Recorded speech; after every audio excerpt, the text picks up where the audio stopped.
Meet Sadie, a 78-year-old with urosepsis, now 12 hours into treatment.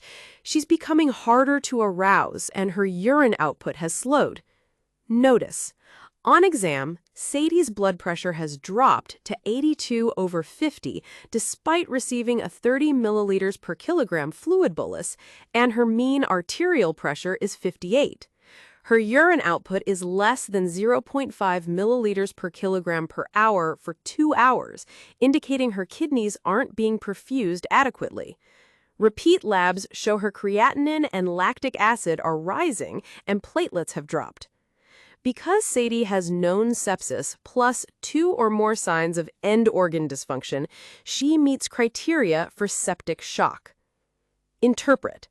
Septic shock is the point where sepsis has overwhelmed the body's ability to compensate, and blood vessels stay dilated and leaky even after fluid resuscitation.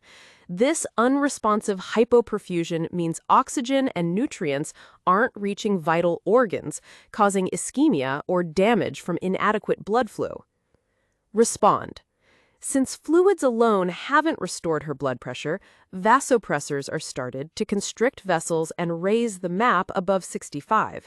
Broad-spectrum antibiotics continue, alongside close monitoring of urine output, mental status, and lactate trends. If Sadie doesn't respond, additional pressors may be added, along with ventilator support if her breathing worsens. Corticosteroids may be added, as severe stress can impair cortisol production. Reflect. Improvement looks like a MAP over 65, improving urine output, and a falling lactate. Left unaddressed, Sadie's septic shock could progress to multisystem organ dysfunction syndrome, where organs fail in sequence from prolonged poor perfusion. In summary, septic shock is advanced sepsis where the body's blood pressure and organ perfusion no longer respond to fluid resuscitation, leading to tissue ischemia. Hallmark signs include persistent hypotension, rising lactate, and dysfunction in 2 or more organ systems.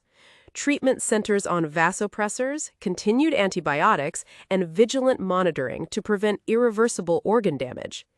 If you study to remember, you will forget. But if you study to understand, you will remember. Author unknown.